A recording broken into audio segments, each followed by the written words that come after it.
ভাই, একান্ত নিরুপায় হলে একজন নারী তিনি জব করবেন, ব্যবসা বাণিজ্য করবেন। ইসলাম নারীদেরকে বলেছে রাজকন্যার মতো বাসায় বসে বসে তারা খাবে দাবে, শরীরে তাও দিবে আর সুখ শান্তি করবে।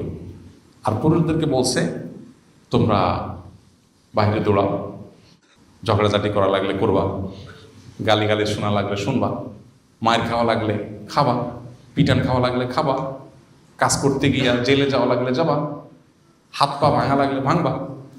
কিন্তু মহিলাদেরকে বলছে তোমরা বাসা বসে বসে খাও, অকর্ণা ফি বইয়তি কন্যা। আর এই পুরুষ শাসিত সমাজ অধিকার দেওয়ার নাম করে আমাদের মেয়েদেরকে পাম্পটি দিয়ে রাস্তা বের করে দিচ্ছে।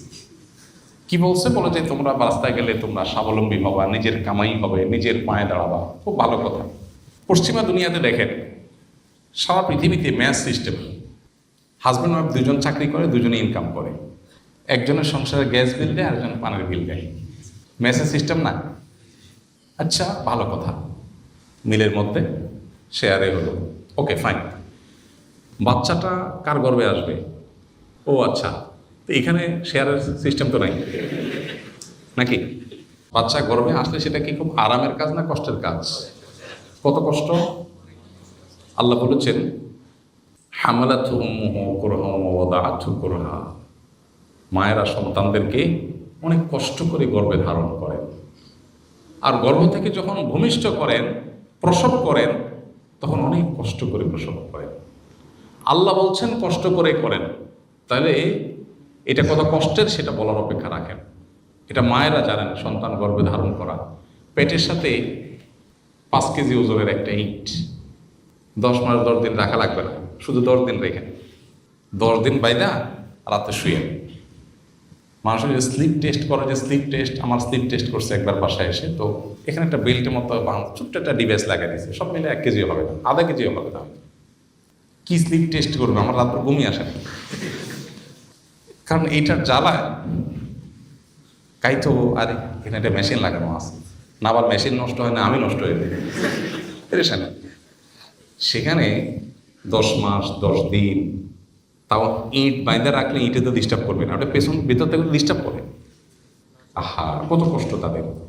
তো আল্লাহ রাব্বুল আলামিন বায়োলজিক্যালি তাকে যে ডিউটি দিয়েছেন, সে ডিউটি তারটা সে শতভাগ করে। বাচ্চা গর্ভে ধারণ করা যেটা সে করে, একটা হোক দুইটা হোক করে তো। আচ্ছা, এরপরে প্রসবের পরে সন্তানের দুধের ব্যবস্থা, রিজিকের ব্যবস্থা আল্লাহ তাআলা মায়ের পক্ষে দিয়ে রেখেছেন, সেটা সে 2 বছর ধরে করে কমপক্ষে। অনেকে যাদের ইসলামের প্রতি বিশ্বাস নাই, তাদের তার সময়সীমা মেনটেন নেই, বা কি কোরআন আমাদেরকে 2 বছরের কথা বলেছে। তাহলে 2 বছর আর এদিকে 1 বছর, 3 বছর। 3 বছর লাগাতার যে রিডিও একজন মহিলা করতে হয়, পুরুষের জীবনে কষ্ট বহুত আসতে পারে, এরকম অবধারিত কষ্টটাও নেই যে সারা জীবনে 3 বছর অবধারিত এরকম কষ্ট আছে পুরুষের জীবনে। কষ্ট হতে পারে, নাও হতে পারে, কম হতে পারে, বেশি হতে পারে, কিন্তু অবধারিত কষ্ট মহিলার জীবনে আছে, পুরুষের জীবনে নেই। তো এত কষ্ট যেটা আল্লাহ তাআলা বায়োলজিক্যালি তার উপরে চাপিয়েছেন, কেন আল্লাহ তাকে ঘরের মধ্যে থাকার জন্য বলেছেন? কেন? কারণ তার যে ডিউটি আছে, এই ডিউটির জন্য ঘরে থাকাটা উপযোগী। বাচ্চাকে দুধ খাওয়ানোর জন্য কি অফিসের টেবিল উপযোগী না বাসার বেড? তো আল্লাহ জানেন না সৃষ্টি করেছেন আল্লাহ তাআলা, নাউযুবিল্লাহ, আল্লাহ তো ভালো জানেন, এই জন্য আল্লাহ বলেছেন।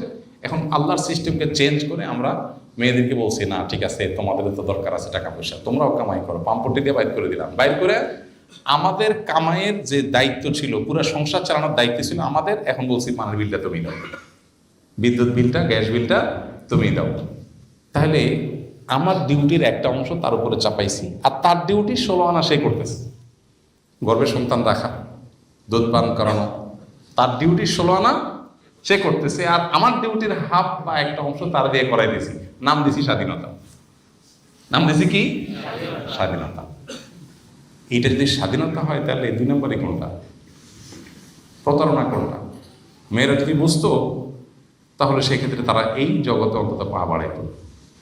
হ্যাঁ, এটাও ঠিক যে মেয়েদেরও সিকিউরিটির ব্যাপার আছে, সমাজে বাস্তবতা আছে, অনেক অমানুষ স্বামী আছে যারা কিছুদিন পর হয়তো দেনতনভাবে তালাক দিয়ে দেয়, তখন তার ভবিষ্যৎ কী হবে? তো তার সিকিউরিটির জন্য শরীয়ত অনেক ব্যবস্থা রেখেছে, সেটা বাস্তবায়ন দরকার। মহরটা তাকে বুঝাই দেওয়া দরকার, বাবার সম্পদে, স্বামীর সম্পদে, সন্তানের সম্পদে তার যে ভাগ আছে এটা তাকে বুঝাই দেওয়া দরকার। এগুলো যদি হয়ে যায়, তার সামাজিক সোশ্যাল সিকিউরিটি অটোমেটিক হয়ে যাবে।